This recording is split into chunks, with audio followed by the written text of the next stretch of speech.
How's it going, everyone? I'm Jakejames Lugo, and welcome to the channel, where you'll find some of the most fair and honest game reviews out here. Happy 2022 to everybody out there, and also, as you guys could tell, I'm wearing green today because we are talking about an Xbox game in this video. I know, not something we normally do, but with me finally getting an Xbox Series S, because I couldn't get an X for obvious reasons, we get to talk about Halo Infinite. This is probably one of the most anticipated games of last year, and there's for a good reason for that, because there is a lot to discuss with this game.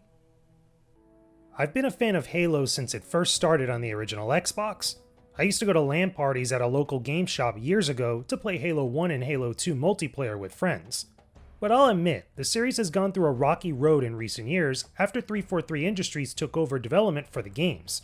But just when I thought I was out, they pulled me back in.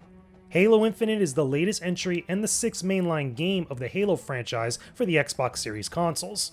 What's weird is how Microsoft decided to release the multiplayer of the game first in November of 2021, followed by the campaign mode afterwards a month later. Not something typical for a game release, especially one as big as this, but it worked out good anyway. I won't get too much into the backstory because it's super complicated, but luckily, you don't have to know everything about Halo in order to find your bearings here. The campaign follows the Master Chief, a super soldier who fights to protect humanity from extraterrestrial threats.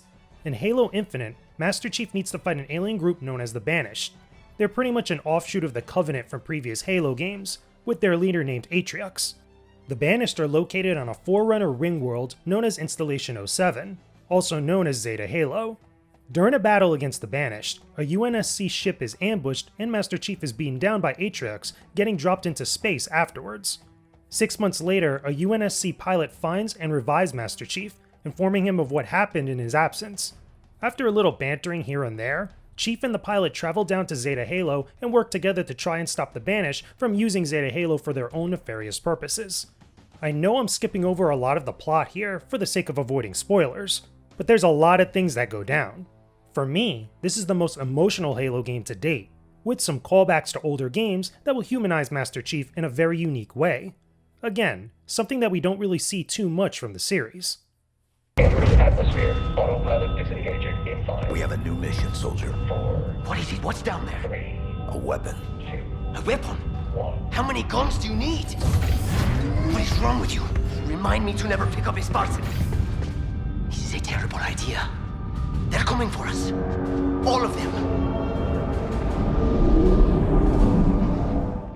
Now, I'll admit, I love revisiting the universe of Halo. I think that the Halo universe was an interesting thing for back in the day when the first Xbox was around. However, even though I love seeing Master Chief once again, the secondary characters in Halo Infinite are kind of hit or miss for me. The main reason is because I always felt that Halo had some interesting secondary characters like the Sarge, like Cortana in the previous games. But in Halo Infinite, while there is some interesting backstories to some of these characters that we see alongside Master Chief, some of them have a lot of awkward moments that just kind of not really do it for me. They're kind of weird, they're kind of meh, they're not as interesting compared to Cortana, compared to Sarge. For example, the UNSC soldier that finds Master Chief, he has a whole backstory that isn't really explored too much except for like the very beginning of the game and towards the very end of the game. There's not really a lot of in between, and even though he has these emotional moments, they come off kind of forced. Or at least, out of place with some of the stuff that's going on within that moment. On top of that, we also have this other character called The Weapon. Not really going to get too much into her backstory because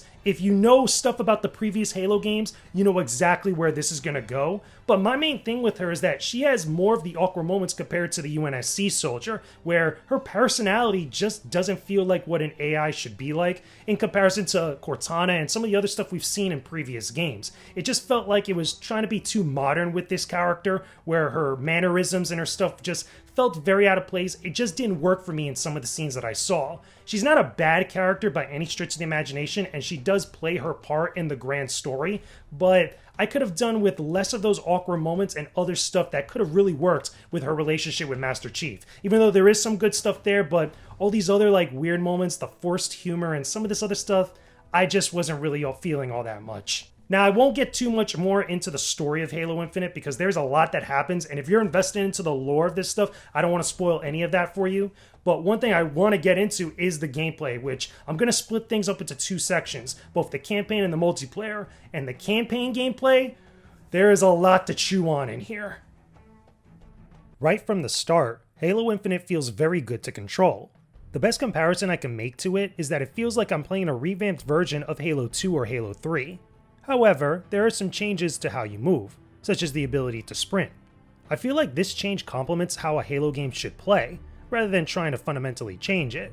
The most significant change is the addition of the grapple hook.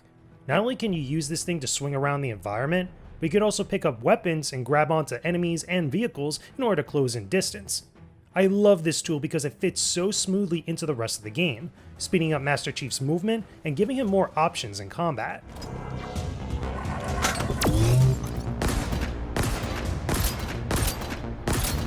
You're wasting time! The revolution is underway!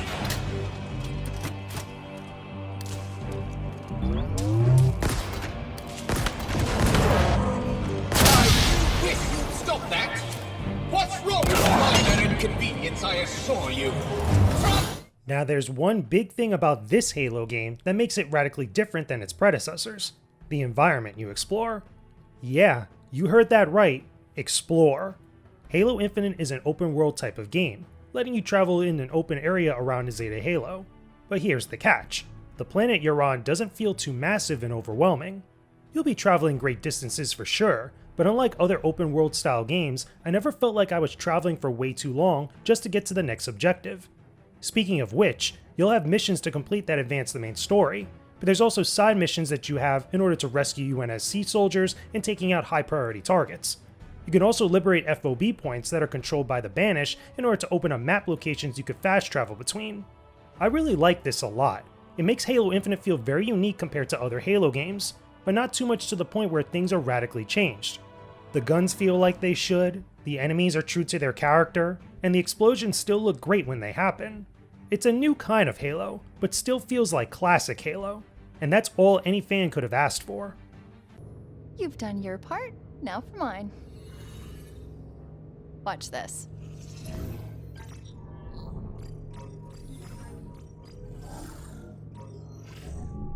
Is there a problem? Of course not.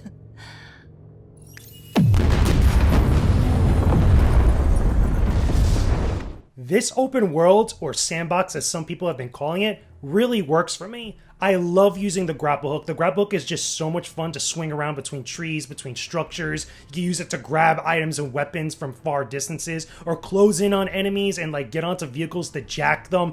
This actually works out so well. It complements everything that you could do as the Master Chief.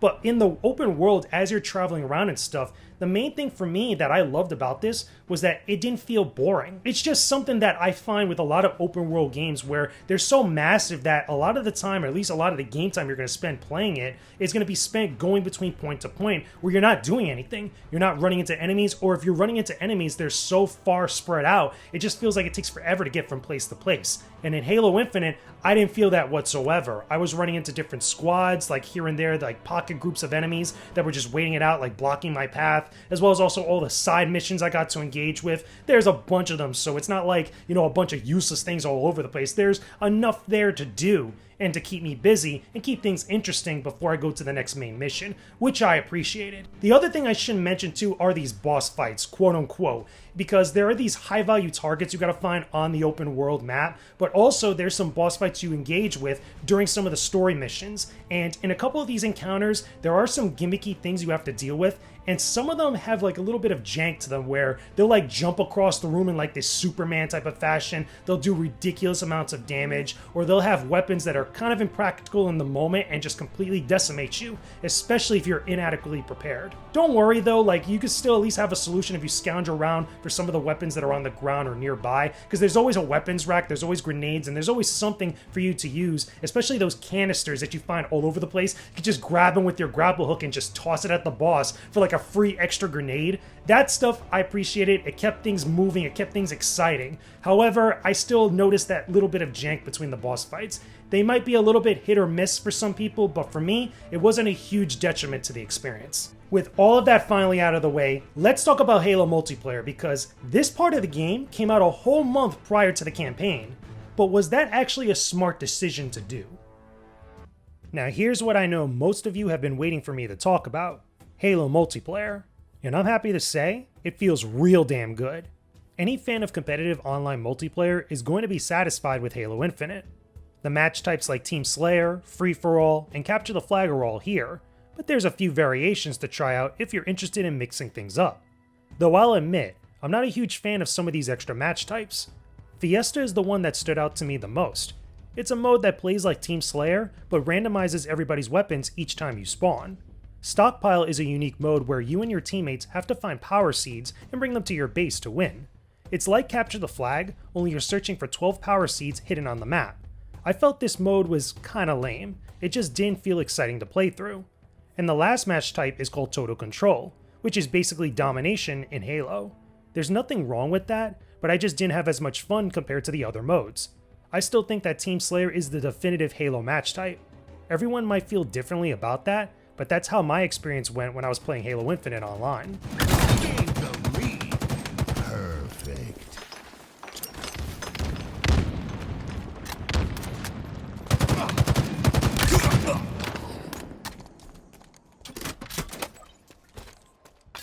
One more thing I should mention is the customization features for multiplayer. Real talk, the way Halo Infinite does this stuff is super lame. You gain experience from playing matches online, which grows your Battle Pass ranking and unlocks different items for you to customize your look. It's similar to what we see in games like Fortnite, Call of Duty, and other games as well. But what's the problem here?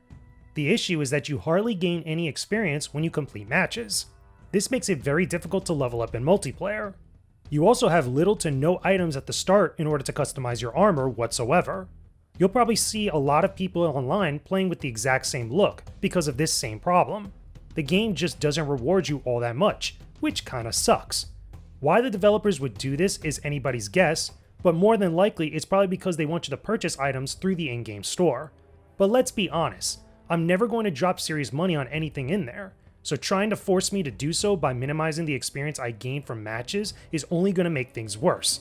I've seen a lot of people complain about this online, and I totally agree. It's just not a good leveling system.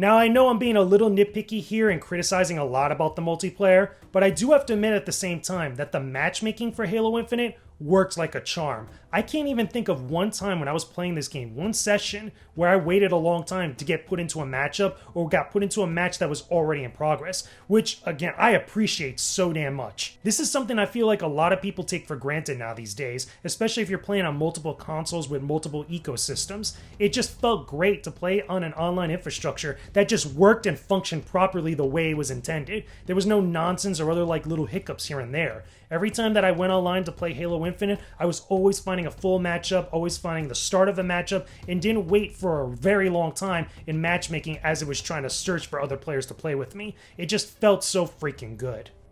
Alright, Spartans, time for the moment of truth. Was it really worth the wait here? Can I recommend that you play Halo Infinite on Xbox Series S or Xbox Series X? I would say yeah. I definitely have my criticisms about the game that I feel are definitely warranted. But there's a lot of great things in this new Halo game that make it a success. The game looks and feels fantastic, and the soundtrack is pretty epic.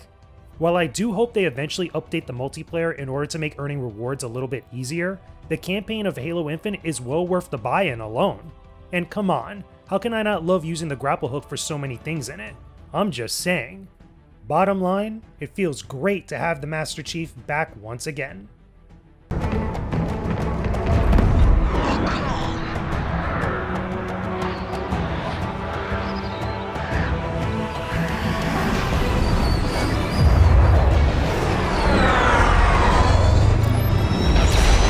Open up. Go.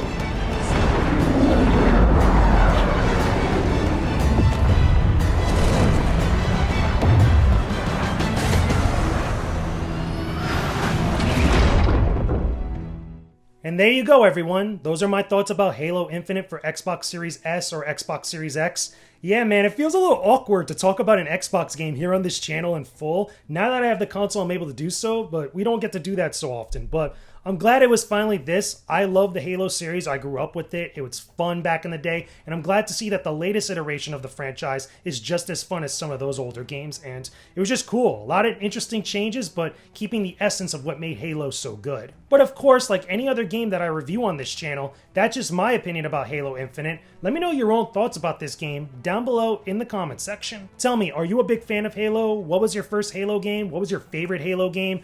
Talk to me about some other first-person shooters that are similar to Halo, or at least do similar things to Halo that you're a big fan of that more people should play. Talk to me about that stuff down below in the comment section. Hey, thank you everyone for watching this video. I hope you enjoyed it enough to check out some of my other videos I'll list here on the side in just a moment.